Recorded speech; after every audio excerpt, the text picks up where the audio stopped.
नमस्कार श्रोताओं, क्षेत्रीय समाचार एकांश के इस विशेष कार्यक्रम में आपके साथ मैं पंकज सनवाल खुलबे।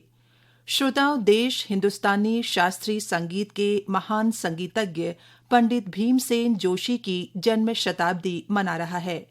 इस अवसर पर 1 वर्ष तक चलने वाले समारोह आज से शुरू हो गए हैं। आइए सुनते हैं इसी पर हमारा आज का ये विशेष कार्यक्रम। मिले सुर मेरा तुम्हारा तो सुर बने हमारा। सुर की नदियाँ हर दिशा से बह के सागर में मिले। बादलों का रूप लेकर बरसे हल्के हल्के। मिले सुर मेरा तुम्हारा तो सुर बने हमारा। मिले सुर मेरा तुम्हारा। नमस्कार। आज शास्त्रीय संगीत के पुरोधा महान साधक पंडित भीमसेन जोशी की जयंती है और भारत रत्न जोशी जी संगीत के गायन की विधा के मर्मज्ञ थे, बहुत बड़े साधक थे। आज उनके लाखों करोड़ों अनुयायी हैं, इसे कहा जा सकता है। उनके भक्त प्रेमी हैं, उनके संगीत साधना के प्रेमी हैं। तो उनकी जयंती आज मनाई जा रही है पूरे देश भर में। आज से शुरू हुआ कार्यक्रम और अगले साल 3 फरवरी तक चलेगा ये। हमारे साथ हैं संगीत के साधक हैं और जोशी जी के बारे में क्या राय रखते हैं, उनसे बात करते हैं। आप बताइए रोविन जी कि आप तो संगीत की क्षेत्र से जुड़े हुए हैं, पंडित भीमसेन जोशी को किस रूप में देखते हैं? नमस्कार पांडे जी। देखिए, पंडित भीमसेन जोशी जी उनके समय काल में जितने भी गायक कलाकार हुए हैं उनमें पंडित भीमसेन जोशी जी सर्वोपरि थे। उनकी गायकी, उनके जो आलाप शैली, उनके कंठ के जो मधुरता, उनके जैसे उस समय काल में कोई नहीं हुए। इसीलिए देखिए, पंडित भीमसेन जोशी जी को इतने याद किए जाते हैं।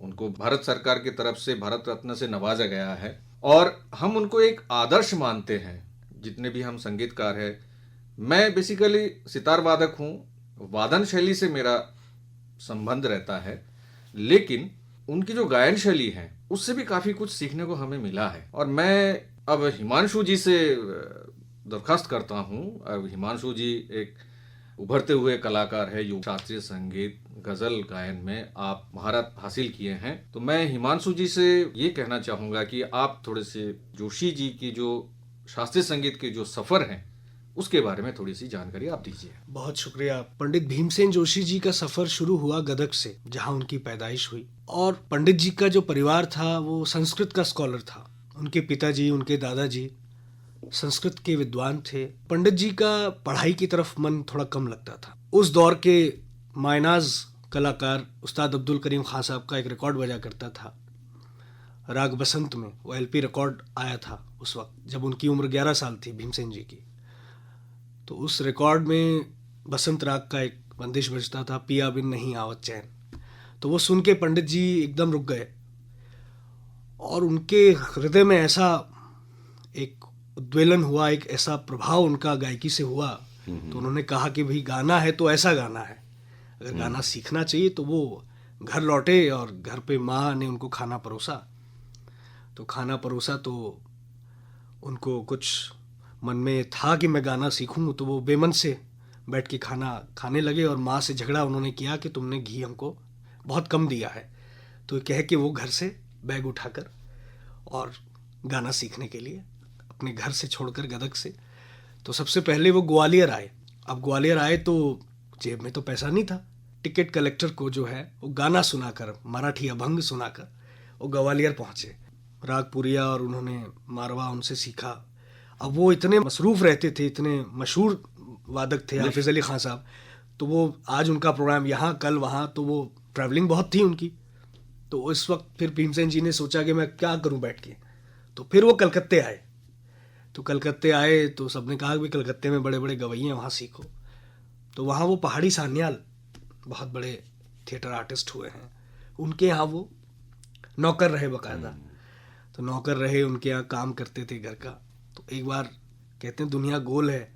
तो एक बार फिर पंडित जी जब बहुत उनका नाम हो गया तो कॉन्फ्रेंस में पहाड़ी सान्याल जी आए उनको सुनने।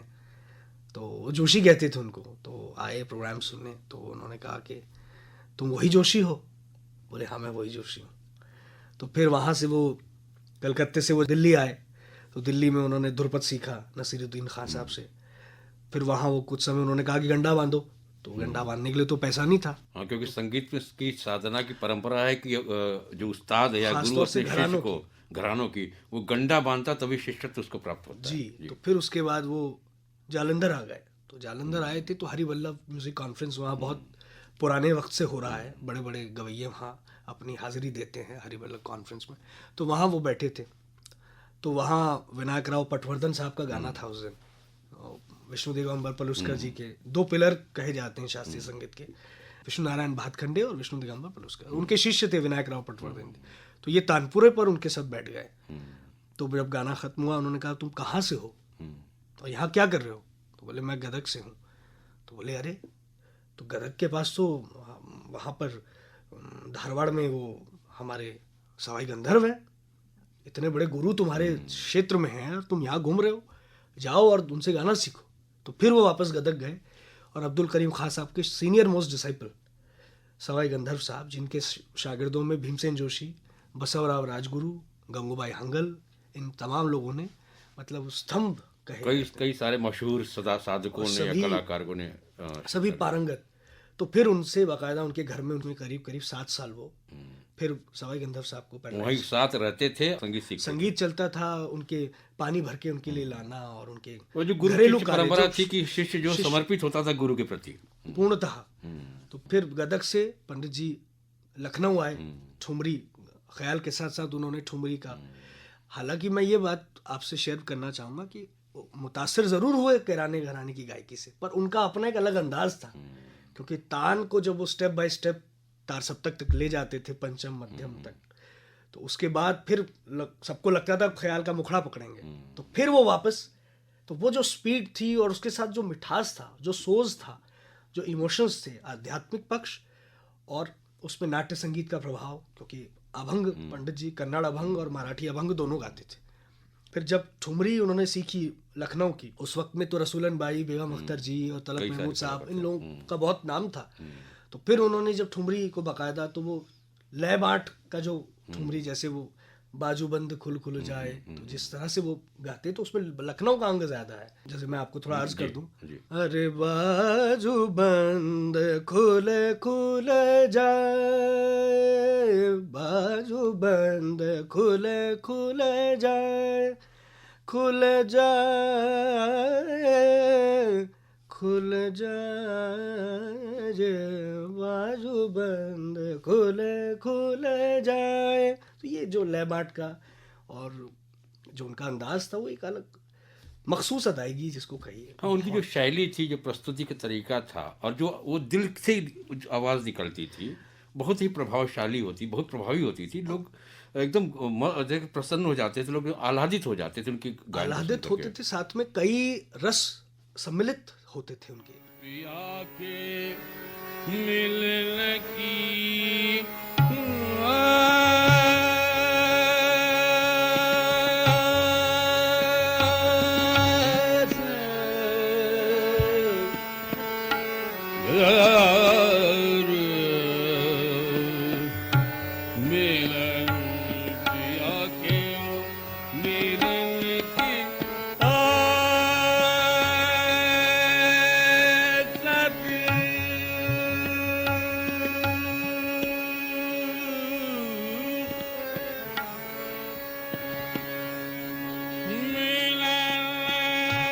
दरअसल वो एक बड़े साधक थे, समर्पित थे संगीत के प्रति, तभी वो घर छोड़कर गए और अपने गुरु के प्रति समर्पण का भाव से उन्होंने श्रद्धा, समर्पण मतलब पूरा समर्पण कर दिया पूर्णतः। तब उन्होंने साधना की और संगीत साधना करने के बाद उस स्थान को प्राप्त है जहाँ आज बिरले ही पहुंच पाते हैं। पहुंच पाता है। और यही उसी का फलसफा ये हुआ कि भीमसेन जोशी जी को घर जाकर भारत रत्न दिया गया। और ये जो कहा ऐतिहासिक- जाए कि आज के दौर में जो नई पीढ़ी कहा जाए तो ये उनका जो दूरदर्शन पे एक आता था मिले सुर मेरा तुम्हारा, जी हाँ, बहुत ही लोकप्रिय था बहुत लोकप्रिय। और लोग बहुत चाव से सुनते हैं आज भी।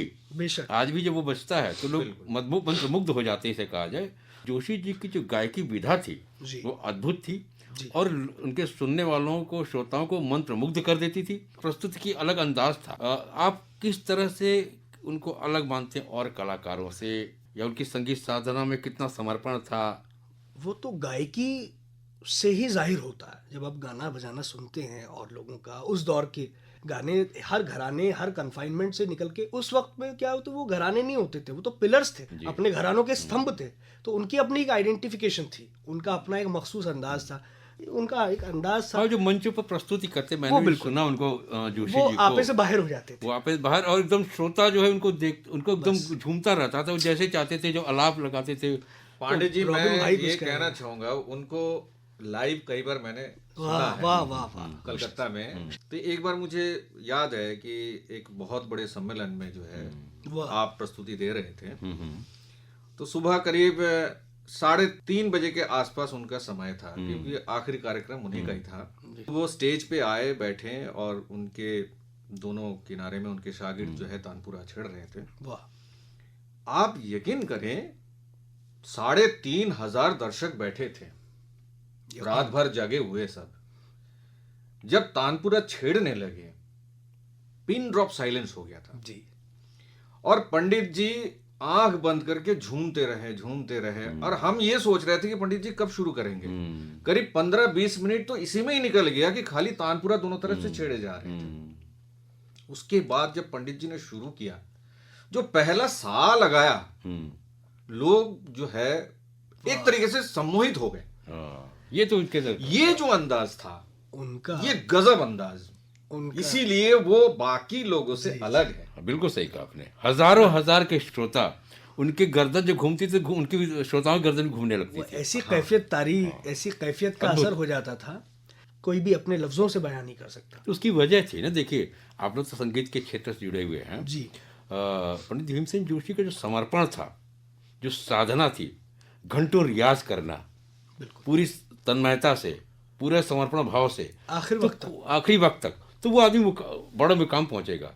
किसी भी क्षेत्र में साधना अगर की जाए, बिल्कुल पूरे समर्पण से, तन्मयता से, तो निश्चित रूप से मुकाम हासिल कर सकता है। आप लोग संगीत के क्षेत्र से जुड़े, जो नई आने वाली युवा पीढ़ी है, उसके लिए क्या कहेंगे रॉबिन जी आप? जो युवा पीढ़ी अब जुड़ रहे हैं, एक कमी मुझे नजर आती है कि आजकल आप देखेंगे, पहले सुविधाएं कम थी तो लोग घर में हर चीज बना लेते थे, मतलब फास्ट फूड के तरफ जो है कम जाते थे। आज स्थिति ये हो गई है कि कोई गोली अगर दे दे तो हमें दिन भर खाना ना पड़े, मतलब जल्दी सफलता हासिल करना चाहते हैं। आप तो युवाओं से जुड़े हुए, उनको शिक्षा भी दे रहे हैं, आपका क्या अनुभव है? आज के जो दौर के जो नए, जैसे दादा ने बताया, रॉबिन भाई ने, उन्होंने ये बात कही कि सबको इंस्टेंट रिजल्ट चाहिए, एकदम क्विक रिजल्ट चाहिए। ये एक तपस्या है। हो सकता है आपको इस जन्म में मुकाम मिले, ना मिले, आपको अपने ऑरा को, अपनी जहन को इस तरह से तैयार करना होता है, क्योंकि ये एक श्रद्धा का विषय है। श्रद्धा है, साधना है। आप श्रद्धा को एक दिन में भक्ति डेवलप नहीं कर सकते, उसके लिए बहुत लंबा प्रोसेस चाहिए। कोरोना काल में तो मुझे लगता है शास्त्रीय संगीत का बहुत बड़ा योगदान रहा है। संगीत जो है वो मानसिक तनाव को मुक्त करने में बहुत अच्छा उसका योगदान रहा है। और मैं सभी युवाओं से ये कहना चाहूंगा कि सभी लोग हमारे जो पारंपरिक जो संगीत है, जो विद्या है, उसको जरूर अपनाएं। जो संस्कार है उसको मजबूती प्रदान करें। पाश्चात्य संगीत की तरफ आपका रुझान है, अच्छी बात है, लेकिन साथ साथ अगर हमारी जो शास्त्रीय संगीत है, अगर उसके बेस मजबूत कर ले तो आपको सफलता जरूर मिलेगी। ये मेरा कहना है। बिल्कुल सही कहा आपने। और स्वस्थ रहने के लिए संगीत एक आवश्यक तत्व है।